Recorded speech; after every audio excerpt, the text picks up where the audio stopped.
Sa magandang gabi, magandang umaga, magandang hapon mga kababayan. Kumusta na? Pag-usapan po natin ang nalalapit na eleksyon sa ating bansa. Nakikita po nating desperado move itong si Senator Amy Marcos, ang kapatid ng Pangulo. Talagang ito po ay namamangka sa dalawang ilog at talagang gusto niya pong magpalapad ng papel sa mga DDS ni Sara Duterte. Maliwanag po mga kababayan na hindi po in aid of legislation ang kanyang hearing. Ito po ay para ipaghiganti ang kanilang tatay na ngayon ay nakabilanggo sa the Netherlands, sa The Hague. Mga kababayan, ito po ay isang desperate move ni Amy Marcos. Pero sa palagay nyo, maluloko niya ba ang lahat ng mga DDS? Siguro marami pong mga hindi rin boboto sa kanya.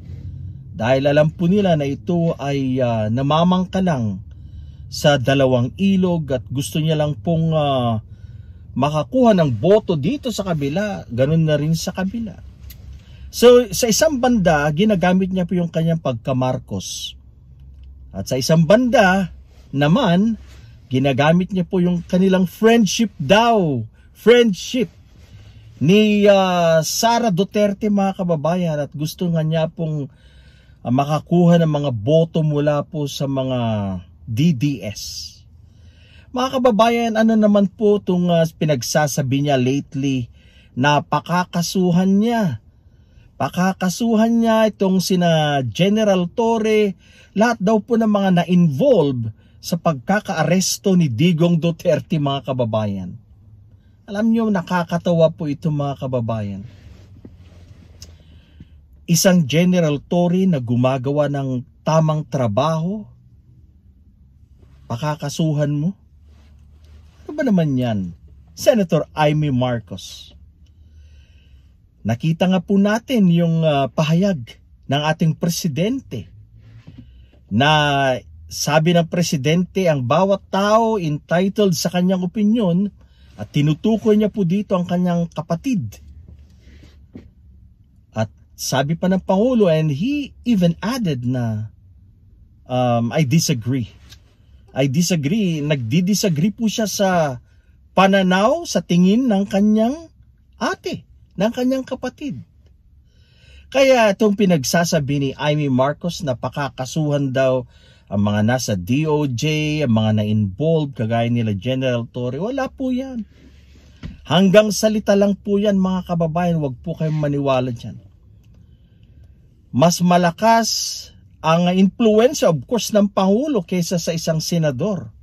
At alam naman po ni PBBM, ang kanyang kapatid, na ang kanyang ate ay ngayon, ay mukhang nagtatraidor sa gobyerno. At pumapanig po sa mga salarin, sa mga may patong-patong na kaso na hinaharap sa ngayon, ang pamilyang Duterte. Kaya itong si Senador Amy Marcos ay talagang desperado na po. Alanganin po siyang lumabas ngayong nalalapit na eleksyon, at ako po'y nananawagan na sana po wag po nating iboto ang mga kagaya ni Senator Amy Marcos.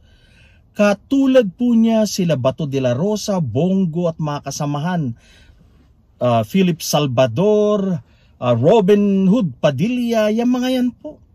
Pare-pareho po yung mga yan, Willie Revillame, Kibuloy, na pag sila po ang lumabas, hindi naman po bayan ang iintindihin nila.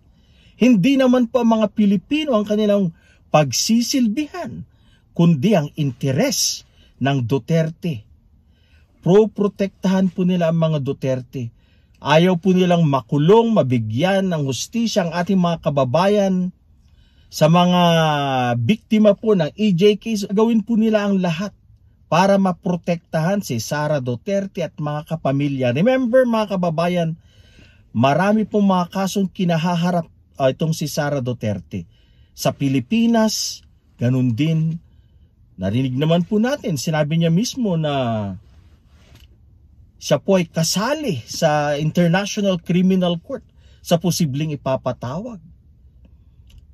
Hindi lang po siya, pati ang kanyang mga kapatid, lalo na po si Pulong, sa issue po ng drug trade, sa issue po ng corruption, 51 billion in 3 years mga kababayan. Kaya ang number one po na gagawin ng mga senador na to or mga kandidatong ito kung sila po ay pinalad ay para po protektahan ang interes ng mga Duterte at hindi po ang gumawa ng mga batas na magpapaganda sa kabuhayan ng mga Pilipino. Ang kanila pong gagawin ay para protektahan ang kanilang mga kaalyado, para protektahan ang kanilang iniidolo ito pong pamilya Duterte. Mga kababayan, mag-isip-isip po tayo. Dapat po ang suportahan natin ay yung pong mga makabayan, mga senadores that they offer themselves para po maglingkod ng tapat. Marami po sila. Huwag po nating iboto ang mga tao na to ni Digong dahil lang po sa ating pagiging panatiko. Hindi po dapat ganyan. Dapat isipin po natin ang welfare, isipin po natin ang lahat. Sana po ang iboto natin ay yung mga kandidato na magbibigay ng magandang kabuhayan, hindi lang para sa atin, kundi para sa buong bansa, para sa ating mga Pilipino. Yun po dapat mga kababayan. Huwag po tayong magpakatanga, huwag po tayong maging panatiko mga kababayan. Dapat bumoto po tayo. Pag-aralan po natin ang bawat kandidato, timbangin. Yan. Dapat base po ito sa isang kandidato na may magandang track record, may integridad, malinis sa mga kababayan, walang involvement sa korupsyon, etc. etc. Dapat po ganun ang pumili. Hindi yung binigyan ka ng 500 or 1,000, yun na ang iboboto mo. Hindi yung kapwa mo Bisaya, kaya mo sinusuportahan. Hindi po yung ganun. Dapat bumoto tayo, maging matalino tayo sa pagpili ng mga uupong mga senadores. At isipin po natin ang kabutihan ng lahat ng mga Pilipino. Mga kababayan, huwag po nating iboto, ulitin ko po, huwag nating iboto itong si desperadang si Senator Amy Marcos. Kasama na dyan ang mga PDP, mga pro-China na mga kandidato ni Digong Duterte. Gumising na po tayo mga kababayan. Matagal na po tayong tulog sa pansitan. Isipin po natin ang kabutihan para kay Juan de la Cruz. Gumawa po tayo ng tama ngayong May 12 election. Ang ating boto ay sagrado. Dapat po gamitin natin ito sa tama. Pumili tayo ng tama ngayong nalalapit na eleksyon.